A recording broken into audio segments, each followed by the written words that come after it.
Hello and welcome. मैं हूं आपके साथ याशिका गुप्ता और आप देख रहे हैं स्पोर्ट्स कीड़ा सर उठा के जियो मोमेंट्स पावर्ड बाय HDFCLife.com। इस शो में हम बात करेंगे इंडियन T20 लीग के लास्ट वीक के उन मोमेंट्स के बारे में जहां प्लेयर्स ने अचीव किए माइलस्टोन्स और मैच्योरिटी के साथ दिया अपनी टीम को प्रोटेक्शन।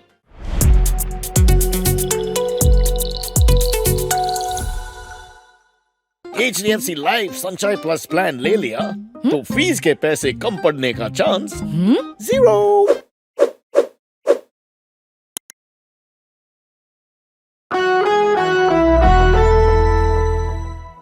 तो चलिए अपने शो की शुरुआत करते हैं। हमारे साथ जुड़ गए हैं वसीम जाफर। सर उठा के जियो मोमेंट नंबर 3 पर है शुभमन गिल। 51 बॉल्स में 94 runs versus Lucknow super giants. 184 का स्ट्राइक रेट, 2 चौके 7 छक्के। ये खिलाड़ी तो मतलब ये एक हीरा है इंडियन टीम के लिए भी और आईपीएल के लिए भी। बिल्कुल, इसमें कोई दो राय नहीं है। और जिस तरह से पिछले साल 1.5 साल से वो परफॉर्म कर रहे हैं इंडियन टीम के लिए, और उसके बाद अब जिस तरह से आईपीएल में खेल रहे हैं, बहुत ही अच्छे संकेत है इंडियन फैंस के लिए, उनकी फ्रेंचाइज के लिए। और देखने में बहुत मजा आता है। और ये उस तरह के एक प्लेयर है जो तीनों फॉर्मेट में खेल सकते हैं। उनके पास तीनों फॉर्मेट का गेम है। हमने देखा कि वनडे क्रिकेट में भी डबल 100 बनाया, T20 इंटरनेशनल में 100 बना चुके हैं, टेस्ट क्रिकेट में। तो इस तरह के प्लेयर बहुत कम होते हैं। और अगेन एक यंग प्लेयर को इस तरह से परफॉर्म करते देखना, ये बहुत अच्छी बात है कि वो आपको आते 10-15 साल आपको वो सर्विस दे सकते हैं। Hopefully that is what everyone wants. But talking about another youngster जो कि हमारे सर उठा के जियो मोमेंट पे नंबर 2 पायदान पर है, यशस्वी जायसवाल। हम सब ने देखा है कि क्या जबरदस्त पारियां वो खेल रहे हैं और 47 बॉल्स में 98 not out versus Kolkata night Riders. 208 का स्ट्राइक रेट, 12 चौके और 5 छक्के और अभी तक की फास्टेस्ट आईपीएल 50 13 गेंदों में।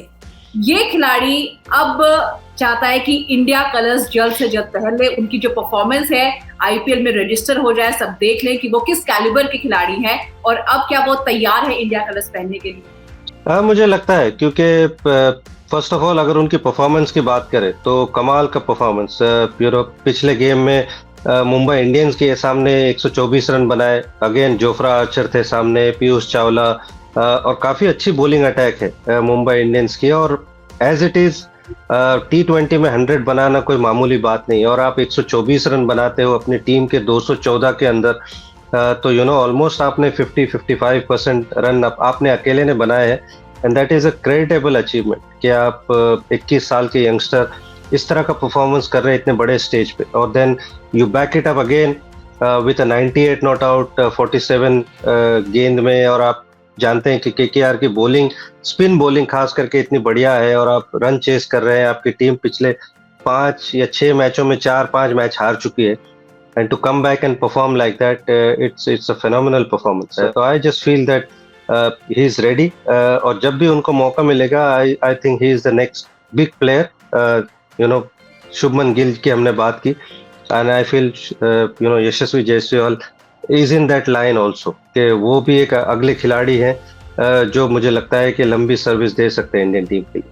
अब आ रही है हमारे सर उठा के जियो मोमेंट नंबर 1 की, और नंबर 1 पर है वो खिलाड़ी जिनके लिए शुरुआत इस सीजन की बहुत अच्छी नहीं रही थी, लेकिन ही इज क्लास अपार्ट। सूर्य कुमार यादव 35 गेंदों में 83 रन अगेंस्ट आरसीबी, 237 का स्ट्राइक रेट। और जब आपके लिए सीजन की शुरुआत अच्छी नहीं रहती है और आपको पता है कि आपकी टीम भी अच्छा नहीं कर रही है, उसके बाद आप किस तरह से गेयर शिफ्ट करते हैं and then you come back to the form that you are known for. Surya Kumar Yadav जी हाँ, आई मीन एक तरह से मुझे लगता है कि वो नाइटमेयर है बॉलर्स के लिए। जब Surya Kumar Yadav on song batting करते हैं, then it's very very hard for a bowler to bowl, कि कहाँ पर बॉल डाले और पहली बात फील्ड कहाँ पर लगाए, क्योंकि he can hit you across the ground, जैसे हम बोलते हैं 360 degree. Then he can hit you from wicket keeper से लेके, if you take a full circle, he can hit you anywhere, and you've only got 9 fielders. अगर आप keeper और bowler को हटा दे तो आपके पास 9 फील्डर्स है। तो it's a nightmare to ball against him, क्योंकि he makes life difficult for the bowlers, for the captain. तो you always happy when you see the back of सूर्य कुमार यादव, क्योंकि जब तक वो खेलते हैं एनीथिंग इज पॉसिबल। और इसी वजह से वो मैच आरसीबी के सामने मुंबई इंडियंस इतनी आसानी से जीत सका कि 83 रन बनाए 35 गेंदों में। कमाल की बल्लेबाजी, without a doubt he is the number 1 spot in our list also. सही कह रहे हैं आप, क्योंकि इंडियन टीम हो या फिर T20 लीग हो, वो जहां पे भी खेलते हैं वो एक एसेट है अपनी टीम के लिए। तो ये थे लास्ट वीक के मैचेस, ये सर उठा के जियो मोमेंट्स। लेकिन इस हफ्ते युजवेंद्र चहल के करियर में भी एक सर उठा के जियो मोमेंट आया। He is become the all time leading wicket taker of the Indian T20 league. मैं आपसे जानना चाहती हूँ कि what makes Yuzvendra Chahal so special, और क्या आपको लगता है कि वो इस फॉर्मेट के बेस्ट स्पिनर हैं? मुझे लगता है कि उनकी दिलेरी स्टैंड्स आउट, कि ही bowls those tough overs and he's not scared. He's not scared to flight the ball. He's not scared कि batsman will come out and hit him. He's ready to take on that challenge. और एक bowler के लिए ये बहुत important है. And he bowls some tough overs for Rajasthan. और it's a commendable achievement to go past Dwayne Bravo in so many less matches compared to Dwayne Bravo. और वो अगेन राजस्थान रॉयल्स के लिए और इससे पहले आरसीबी के लिए खेलते थे। बड़ा डिफिकल्ट ग्राउंड है वहां पर बॉलिंग करना, और वहां पर he was one of the best bowlers for RCB जब वो वहां पर खेलते थे।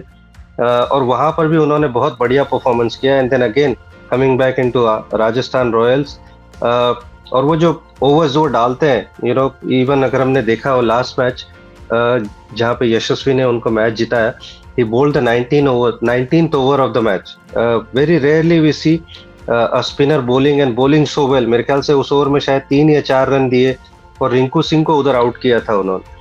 So that goes on to show कि he's willing to accept that challenge. He is not scared to bowl those tough overs. He is not somebody who will run away from the challenge. And huge achievement to be the number 1 bowler and brilliant performance to be the number 1 bowler of IPL history. Alright, तो ये थे हमारे 3 सर उठा के जियो moments. Thank you so much Wasim भाई हमारे साथ जुड़ने के लिए। आप देख रहे थे सर उठा के जियो मोमेंट्स पावर्ड बाय hdfclife.com। हम आपसे फिर मिलेंगे अगले हफ्ते। तब तक आप भी किस्मत वाला बनो, किस्मत के भरोसे मत जियो और खुद की किस्मत खुद